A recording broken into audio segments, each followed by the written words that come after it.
Welcome to our next adventure. We are at the Titan II Missile Museum here it's just outside of Tucson. We heard about it. We're really excited. It is an actual silo that is turned into a museum. It has a real missile inside. They have removed the nuclear device, so it's, that's why they turned it into a museum. We're going to go inside, it's a tour. They're going to let us see everything. I hear that they constantly turn a switch.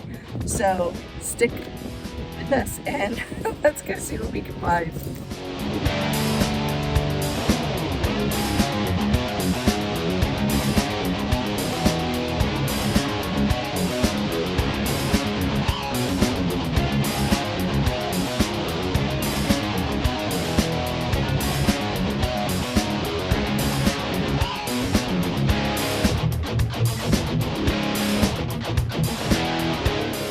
So how old would you be in 2036? Take the last two digits. No, 36. Take the last two digits of the...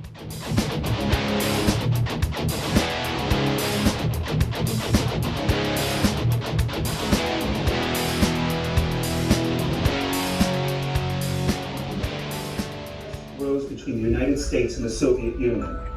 These former allies were now in a geopolitical fight for global influence. A key part of the Cold War was an arms race between the world's two superpowers.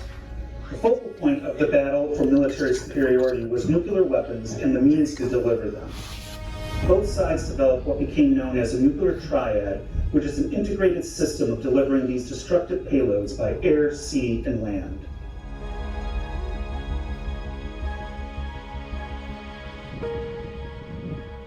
I'm only going to keep you out here long enough to get a little crispy, so don't be too concerned. All right, that's our silo closure door. That door protects the silo and the missile that's in the silo. The thing that makes it especially interesting is it's 760 tons of battleship grade steel. Now you saw that door opening in the video. It opens in 19 seconds. There's a reason for that. There was an accident in Damascus, Arkansas about 10 years after this facility opened. And as a result of that accident, there was an explosion. The bomb didn't detonate, the propellant in the missile did. And when it did, it lifted a similar 760-ton door 800 feet in the air and threw it 700 feet to the west. The moral to that story is when that missile wants to get out of that silo, nothing better be in its way. That's why it opens in 19 seconds. If you look around it, you're going to see those steel posts with the scoops on them. That's our TPSY system. It was the only alarm system we had back in the day. We didn't have cameras out here. We did have MPs, military police, but they were circulating among 2 or 3 different missile sites. So they could be 25, 35 minutes away. If you look over here, you're going to see 2 more TPSYs that look like they're protecting air conditioning equipment. That wasn't there back in the day. That was just an open air shaft. It was the shaft out of which the crew would have come in the event of an emergency. But because it was an open air shaft, we didn't want anybody approaching it and throwing something into it that would contaminate the crew's air. So if you got too close to the beam that was generated between those scoops, or even if you walked directly through it, you wouldn't see, hear, or feel anything, but it would sound an alarm down below. The crew knew that you'd have to take precautions to protect your air supply, and they would wait for the MPs to arrive and sort things out. Now folks, this missile you're going to see today is the largest missile we ever put into production. It also carried the largest warhead at 9 megatons. When we're all through with the tour, you're going to get to go out to that triangle if you haven't already, and you're going to be able to see that missile from the top all the way down to the bottom. The truth of the matter is, I don't think that view really does this missile justice. Take a look at this pole behind me with the crow's nest on it. The missile is twice that height, and it's in a silo 3 times that deep. It's an absolute monster. Let's head on down below. Young lady, would you be kind enough to read that white sign with the red letters and read it loud enough so that everybody can hear you? Watch for rattlesnakes. You want to go first? Here you go. Come on down.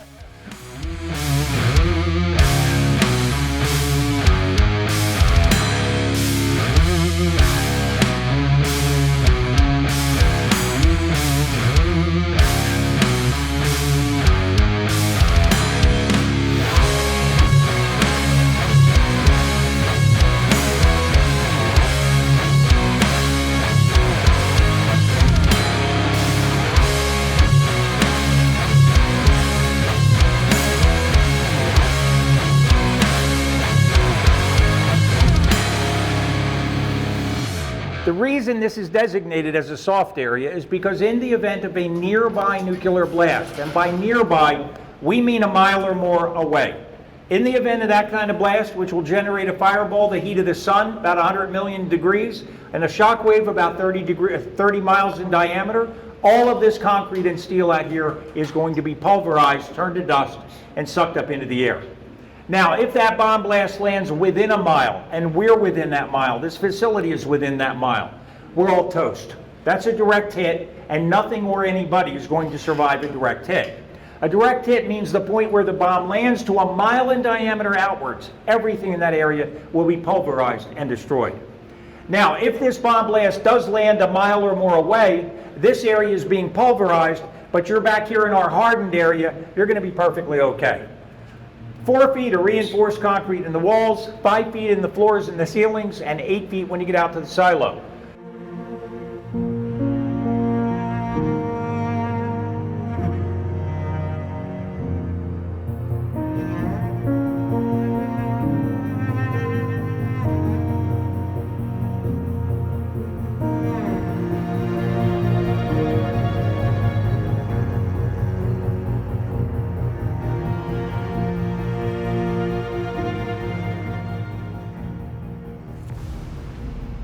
I need another lady who's not afraid to blow up a city.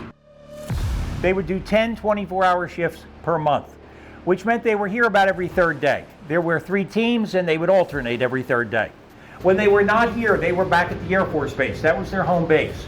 They would practice the things they knew, they would learn new things, and most importantly, they were undergoing very significant psychological and psychiatric examinations, which I'm assuming both of you would have passed with flying colors, right? Okay. We did not want squirrely people down here, okay? All right, now this is the command center. All of this equipment around me is mission critical. We need it to launch our missile. The problem is that when the shockwave hits that outside wall, it is going to shake this room so badly that all of the equipment in here would have been destroyed. What did the Air Force do to protect it? Well, when you walked in here, you crossed over a little hump. You didn't even notice it. It's a 12-inch opening. That opening goes all the way around this circular room. Now that can only mean one thing, right? This floor is not attached to the wall anywhere. You're all floating right now. And you're floating on these little springs. There's 8 of them around the room. Now the reason for that is, when the shockwave now hits that outside wall, it's still going to shake it like crazy. We don't care. In here, we can go as much as 18 inches up and down and as much as 12 inches side to side, and you are not going to feel a thing. Okay? That's how well shock isolated we are. All right, young lady, you're here with somebody today? California like that. Okay, you do realize that from henceforth she will be known as the commander. Okay, is that any different than yesterday? No different, okay. You're in charge of this entire facility. You're in charge of the entire crew. You're in charge of all the maintenance and security people. You're in charge of the VIP guests. And you're in charge of the missile and a 9-megaton thermonuclear device. You're okay with that, right? Piece of cake, right? Now, you didn't have to do this all by yourself because you had a very brilliant and competent deputy commander, right? Yes. Okay, now's no time to be humble, all right? You had a lot of jobs to do. First of all, you're in charge of all this radio equipment. You had 4 different radio systems, 7 different antenna systems, some above the ground, some below the ground. But you knew exactly when, where, and how to use it all, and in a few moments I'm going to allow you to explain it all to the folks, okay? You're also the communications officer, probably the most important job you had, because we didn't have radio or TV down here, and we certainly didn't have people knocking on the doors delivering messages. All of the messages came over these squawk boxes, and they were coded. And until you decoded them, we had no idea what they meant. You're also the safety officer, and at this point you should be saying, well, wait a minute, what does she do? Well, she's the captain. We know what captains do. Captains drink a lot of coffee, they smoke a lot of cigarettes. What else do captains do with respect to their crews? And be honest. Order them. You order them, or you boss them around, basically, right? Only this is the Air Force. We are the most genteel branch of the military. We do not boss people around, we delegate, okay? Delegate. Remember that word. It's the D word. I'm going to call on you later on for that D word, okay? You're the safety officer. So you're going to take the names of everybody in this room. You're going to write them down on this locator board. You're also going to write down where they're going. There's 3 levels here. There's 9 levels at the silo. These people are going to be all over the place. You need to know at any given time where each and every one of these people are. Because if something happens, it's up to you to find them and bring them to safety. And lastly, you're in charge of this clock. It's an 8-day wind-up chronometer, the finest timepiece of its day. We didn't use electric clocks, we used these chronometers. Electric clocks weren't accurate enough. You would come down here on a Sunday, you would wind this clock, whoever followed you the following Sunday would wind it again. However, every 2 hours after you wound the clock, you're going to call the atomic clock at Boulder, Colorado, and you're going to synchronize your clock with the atomic clock so that you're never off by more than 1 second. How are your jobs down? You'll be quizzed later, okay? This is a 24-hour military clock. This is Green Valley local time. This is also a 24-hour military clock. This one is on Greenwich Mean Time. Okay? Captain, deputy, remember, this is your lunch clock. That's your launch clock. Don't confuse them. All right, Captain, the launch clock is at the 0 meridian where the time zones start going around the world. Because it's at the 0 meridian, the military calls it Zulu time. Every military installation on this planet, every single one, is on Zulu time. So, Captain, if you tell us you're going to launch your missile at 4 o'clock Zulu time, what time is it in the Soviet Union Zulu time?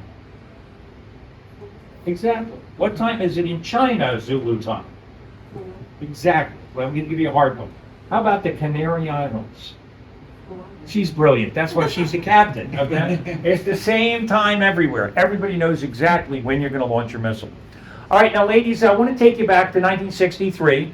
I know neither of you are old enough to remember back that far, so use your imaginations and your critical minds.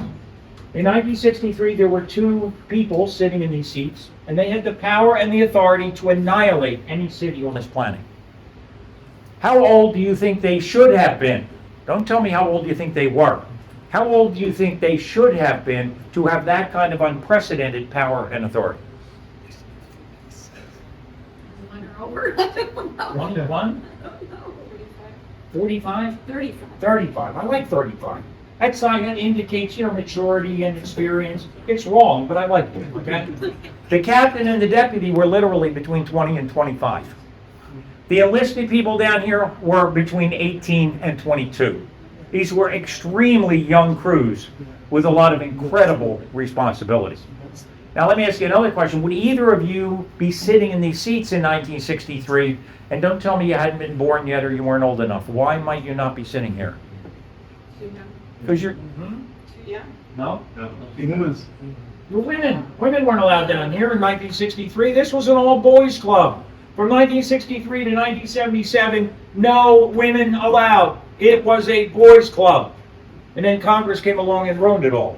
Okay? 1977, Congress passed a law that said that women could serve in designated combat positions in the military. This was the first designated combat position for women in the military. So after 1978, it was not unusual to see women in any of these 4 crew positions.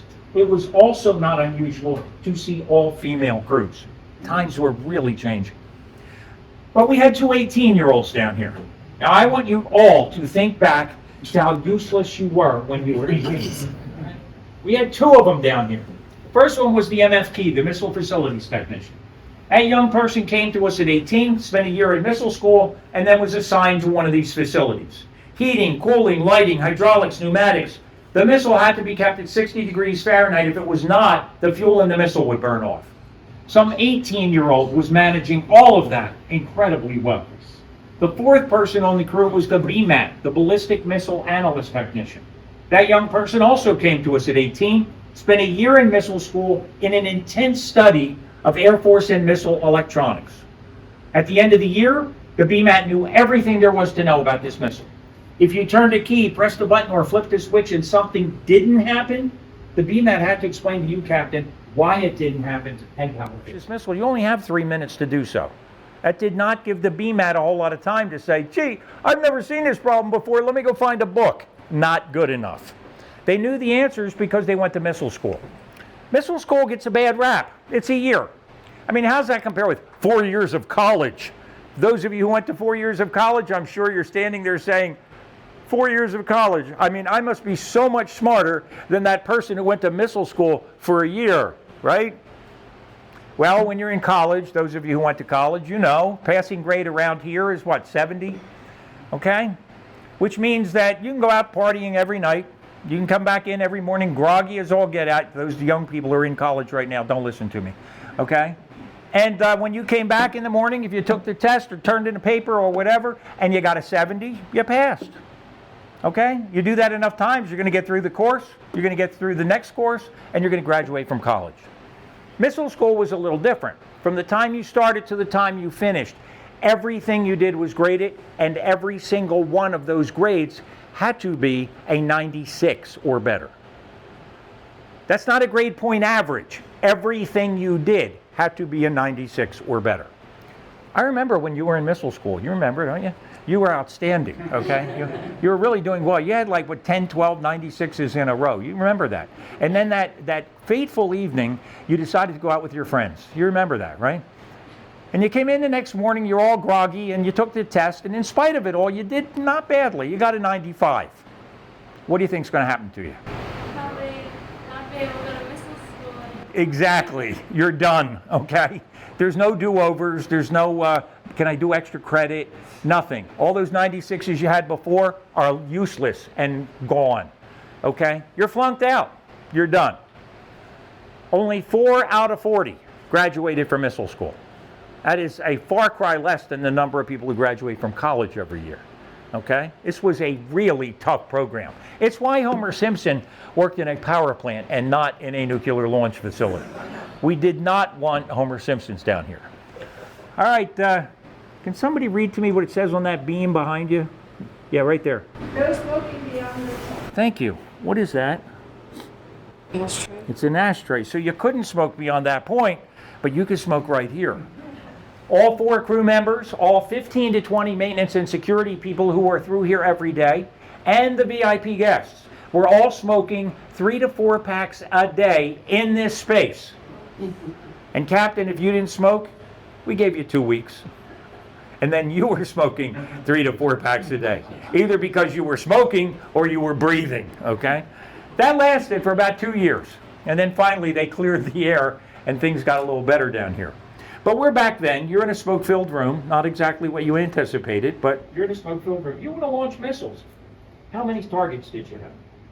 3. 3. And what was your designated target? 2. 2. Spoken like the true captain that you are. Deputy, you're also a first lieutenant, okay? So lieutenant, captain, would either of you have known the physical location of target 2 in 1963? Yes or no? No, good for you. It was classified. There's no way you would have known. However, if I, as your commanding officer, ordered you to annihilate that target, you would have, right? You're Air Force officers, you're going to follow orders, okay? Nobody down here knew where those targets were. Nobody. Not at this level, not at the next level, and not at the next level. The only people that knew where these targets were people in the upper echelons of the Defense Department. Not only were they classified then, they are still classified today. We have no idea where Target 2 was, is, or might be, and we probably never will. There were a lot of reasons for that. One of the reasons was, Captain, if I ordered you to launch this missile right now, I expect a 2-word response. What do you think that was? Yes, sir. Yes, sir. Okay. I did not expect you to say, well, wait a minute, my great Aunt Tilly lives here and she makes great pies. We didn't care. All right, now, this guy over here, that guy, he's in the Target 2 area. Okay? You know he's in the Target 2 area, and I'm telling you, he is in the Target 2 area. Might that cause you some hesitation in turning the key? Yes or no? Yes. Of course. Thank you. She's a keeper. Okay? You'd be amazed at how many people say, no, blow him away. It's okay. That's the right answer, because we would have never given you that information. We would never give you information that would compromise your ability to turn this key. Because when you're ordered to do it, your response is yes, sir, and you turn that key. So good answer. All right, now, you two didn't know where this target was, but you knew what was going to happen to it, because over here it says this is a ground burst. What does that mean? That means you're going to take that missile, which is 250 feet down that way, you're going to send it 800 miles into the air. The bomb is going to turn and come back down again at 20 times the speed of sound, and when it gets within 500 feet of the target, it's going to burst or detonate. And when it does, it is going to blow a hole in the earth 500 feet deep. Think in terms of a 50-story building upside down and a mile in diameter, and everything in that hole will be pulverized, turned to dust, and sucked up into the air. If you've ever been to Crater Lake in northern Arizona, you've seen the size of the hole. Now, Captain, if you're ordered to do so, you can change that ground burst to an air burst. Some people think that's better. Now, instead of detonating at 500 feet, you're going to detonate at 14,000 feet. Is that better? Watch my arms. No, we're going to have a much broader area of destruction. Which brings me to the beautiful bomb that was atop this beautiful missile. In order for me to describe to you how devastating that bomb would have been, I need to take you back to 1945 Hiroshima. When we dropped that bomb on Hiroshima, it was a 15 kiloton bomb. No one here knows, I'm sure, knows what a 15 kiloton bomb is. But you do know. You hear about it all the time. You just don't know. They don't call it a 15 kiloton bomb. They call it a tactical nuclear weapon. Putin might drop a tactical nuclear weapon on us. Well, when I think of a tactical nuclear weapon, I'm thinking of the tactical part, not the nuclear weapon part, right? Tactical, meaning a surgical strike. We're going to send it back there. We're going to wipe out 3 or 4 or 5 people, and that's it. Or maybe we wipe out a tenth of a block in New York City. Not enough to start World War III. Pretty bad, but not enough to start World War III. Okay? The reason that doesn't sound bad is because they're not giving you all the information. There actually was a person on TV, one of those talking heads, about 2 weeks ago, and he said, Putin might drop a tactical nuclear weapon on one of our cities, and if he does, we are going to be hard-pressed to know how to respond. Well, if you define it the way I just did, yeah, okay, I can understand that. But that's not what a tactical nuclear weapon is. A tactical nuclear weapon is defined as a weapon that is 15 kiloton or more. Does that number sound familiar? That's the same size bomb that we dropped on Hiroshima. And that bomb annihilated 5 square miles of that city. Now, you're telling me that Putin annihilates 5 square miles of one of our cities, that we're going to stand around with our thumbs in our ears and say, gee, I wonder what we should do next? I don't think so. I think the response would be pretty horrendous, and it would need to be pretty horrendous. But that was then. That's in the 40s, you know, when you had that little 15 kiloton bomb. But now you're in the 60s, and you have a 9 megaton bomb. How much is 9 megatons? A lot, okay? 9 megatons is the equivalent of 9 million tons of TNT. If we had dropped this bomb instead of that little bomb, we would have annihilated not 5 square miles, we would have annihilated 33 square miles. How much is 33 square miles? That is an area the size of sprawling Los Angeles and its suburbs, flattened to the ground, nothing left standing, just dust on the ground.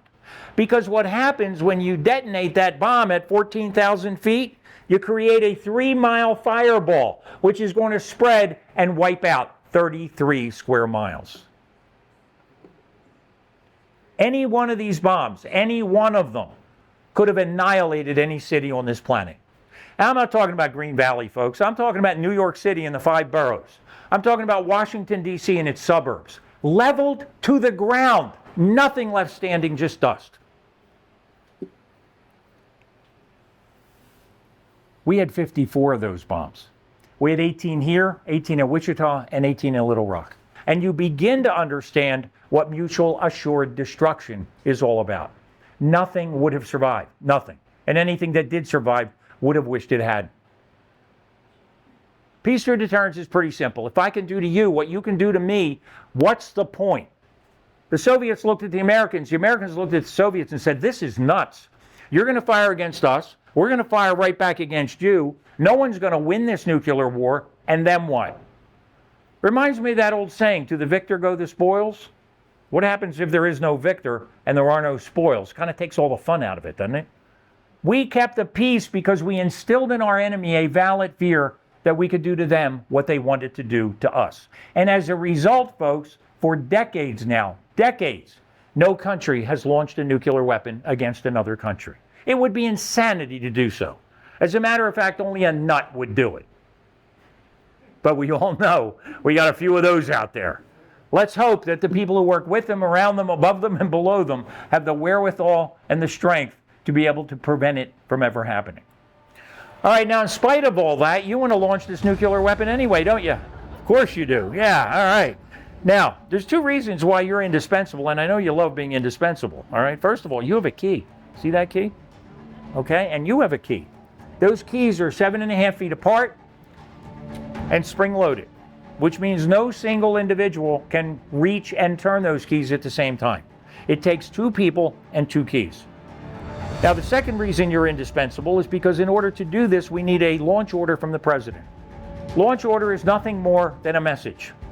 Who's in charge of all the messages? You are, and you remembered. Good for you, all right? They're coming over the squawk box. They're all coded. Until you decode them, we have no idea what they mean. The only portion of the messages that aren't coded are the preamble. Before every message, there's a preamble. And it's very simple. Yo, guys, pay attention. There's a very important message coming in. Don't miss it. Every time the crew heard the preamble, every time, they got knots in their stomachs and they thought to themselves, this might be the last message we ever hear.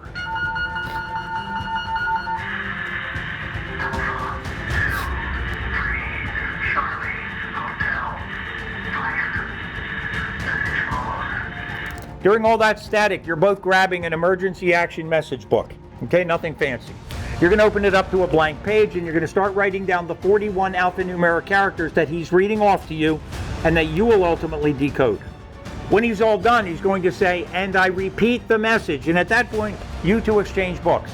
And while he is repeating that message, you're checking the captain's work and the captain's checking your work. You want to make sure it's right. Captain, your lieutenant just looked at you and said, this is a launch order. Is there anything you think you should do before you annihilate Target 2? I'll give you a hint. You know that message was supposed to have come from the president, right? Do you know for a fact that it did? So what do you need to do? You need to verify. That's why you're the captain, okay? You need to verify that message. And there's a very easy way to do it. We're going to go over to the red safe. That's the emergency war order safe.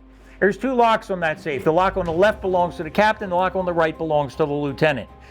You were given those locks when you took this job. You own them. You were told to put combinations on them that no one would ever guess. There are only two times when you can remove your locks from that safe. First time is if there's a shift change. New people coming in from the Air Force Base, you own these locks. You're going to take them with you while you go back to the Air Force Base, and you are going to keep those locks on your person until you come back and place them back on that safe. If you lose the locks, you're going to Leavenworth for a really long time, so don't lose the locks, okay? The second time you can remove the locks is if you have a launch order, and you now do. Now, we need to get to the safe for two reasons. Number one, the keys are in the safe. We've already taken them out. We've placed them in our consoles because that's convenient for us. But normally speaking, they would be in the safe. In addition, there are approximately 45 of these verification packets. One of these packets could verify her launch order. Captain, you know there's 45 in the safe. You know that you can only choose one. And you know that you have 3 minutes to launch this missile. So what do all good captains do under those circumstances? And it starts with the D. That's it. That's why you're the captain, all right? You notice the captain never does anything. The captain just delegates. It's a great job if you can get it. You have the launch order here in front of you, right? And you can see those first two characters very clearly, right? They look remarkably like that, don't they? So now she doesn't have this packet. She's going over to the safe. She's going to sort through those 45 packets and hopefully find the only BD packet in the safe. She's going to crack it open. She's going to take out the cookie. What are the first two characters on the cookie? So we know it's the right one. If all of these characters match the first line of your launch order, what do you think that means? Verified. You are verified. You are now ready to go, and you have a verified code. What are you going to do with that code? Hold that thought. This is a cross-section of a valve on the propellant line of the missile. It's what we call a butterfly valve, okay? The way we used to launch missiles in the old days was so simple it was ridiculous. All you had to do was open this butterfly valve and allow the fuel to go to the combustion chamber. you would simultaneously open the oxidizer valve and allow the oxidizer to go to the combustion chamber. That is all you needed to do. Those two chemicals are what we call hypergolic, which means as soon as they come together in the combustion chamber, they're going to explode violently. Violently enough to lift that missile out of the silo and send it on its way. 10 years later, the Air Force said it's too easy to launch a missile. So what they did is they decided to put an electronic lock on the propellant lines. You now cannot launch these missiles unless you can unlock the lock. This is called the failsafe. You cannot launch this missile without unlocking the lock. The lock does not take a key. The lock takes a code. Who has the code? You do, and you worked hard to get it, okay? You have it now. You're going to read it off to the captain. The captain's going to read it off to the BMAT. The BMAT's going to plug it in here, and you're going to get a launch-enabled light on your panel, which means the missile is unlocked, and it's ready to be launched. But we're a retaliatory site. Why did we get a launch order? We've been hit or we're under attack. Okay, now you're good Air Force officers, you're good Americans. Are you ready to respond? All right, put your left hands on the keys. Don't turn them yet. Just put your left hands on the keys. Captain, I need a very authoritative countdown from you. I need a 3, 2, 1, launch. On the word launch, you're going to turn your keys clockwise to the right, and you're going to hold them until I tell you to let go. Got it? Captain, it's all yours. 3, 2, 1, launch. Okay, sit back, have a cup of coffee and a smoke. You've done everything you need to do. You've started a process you cannot stop. Captain, if the president calls right now and says, Captain, I made a terrible mistake. You have 2 words for the president. Sorry, sir. You get a light here that says batteries activated. For the first time, the 2 batteries on the missile are being force-fed electrolytes. That's going to take 28 seconds. At the end of that 28 seconds, you're going to see an APS light, alternate power system. The missile is saying, guys, I don't need you anymore. I know exactly what to do. I know where to go, and I know what to do. Let me at it. You're going to hear a funny little sound. That's silo soft. That's that huge door passing through the Tipsy system saying the silo is open for business. You're going to see a guidance go light. Guidance go means the missile is checking with the guidance system. It says, I know where I am, so I know where I'm going. There is only one thing left for this missile to do, and that is to fire engines and lift off. 58 seconds from the time you turn those keys to the time this 330,000-pound missile lifts itself out of the silo. It's going to travel some 6,300 miles. It's only going to take 30 to 35 minutes because it's traveling at 18,000 miles an hour. And Target 2 will be obliterated from the face of the earth. Nice job, ladies. Would you read what that says in red at the bottom? And you killed 12 million people and annihilated a city in the Soviet Union. Good job. All in a day's work of an Air Force officer. Folks, I want to leave you with a sobering thought. Received that order to the time the missile left that silo. 3 minutes. And 30 to 35 minutes after that, 12 million people are dead, and a city that used to exist on planet Earth is no longer there. That's how quickly it can happen. So the moral of the story is if you're lying asleep and you wake up and you turn on your TV or the radio and it says there's a missile headed your way, do what you do best. Sing a song, say a prayer, hug a loved one, because by the time you do that, it's going to be all over. Because today, we don't even need that kind of time because we have hypersonic missiles. We can cut that time by 1/3 or 1/2. There's no way you and I or any of us in this room are going to stop it. I wish there was a way. But since we have to live with it, don't get too excited about it. All right, folks, I'm not going to disavow any knowledge of these fine people. They are wonderful people. We asked them to do a really hard job, and they did it well. But I do not want the rest of you going home thinking that they killed 12 million people. And we can prove to you, hopefully, that they did not. We're going to go down and we're going to check to make sure.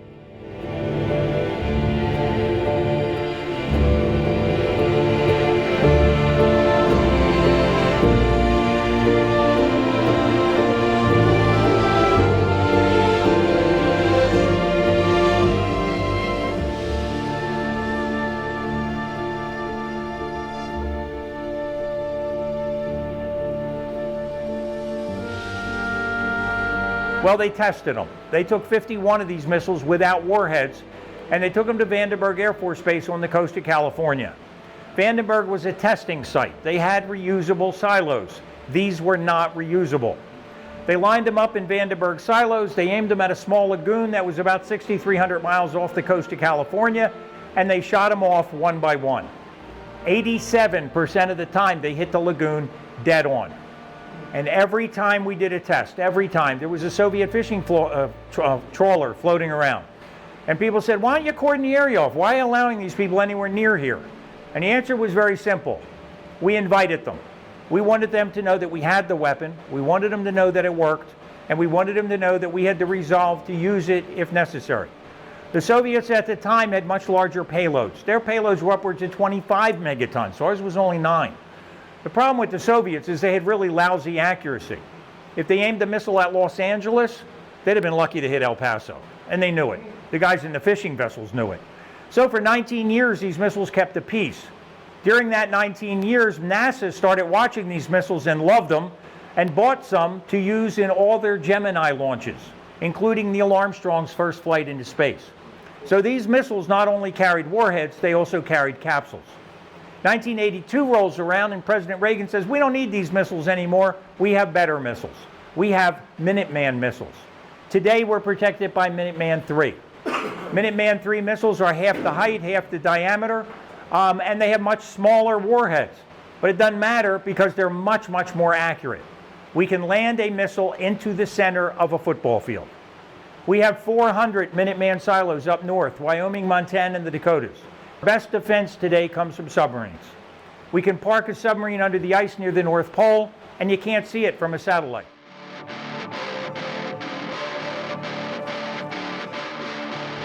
War never changes.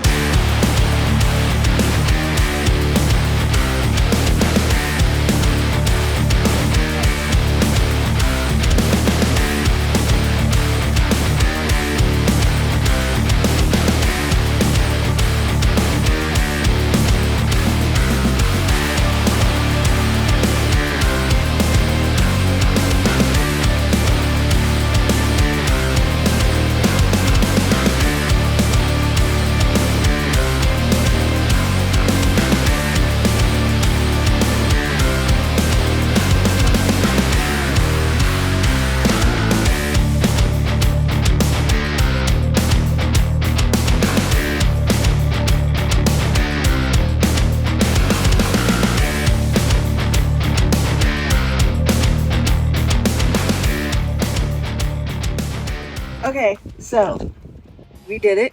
Went down. It's 55 steps down, 55 up. It's really not that bad, even, recovering from my knee last year. It was fabulous. It was so neat to see everything. I don't know, I kind of got a Fallout 4 vibe kind of thing. Seeing the missile there and then getting to come out here and look down at it, it was just a really amazing thing. I highly recommend it. I mean, he really explained, you hear missiles and this amount and that tossed around, and he really explains what it means when they talk about how powerful these missiles are. It was a phenomenal thing. It really gives you an impact. I highly recommend it for anybody who's looking for a nice day trip.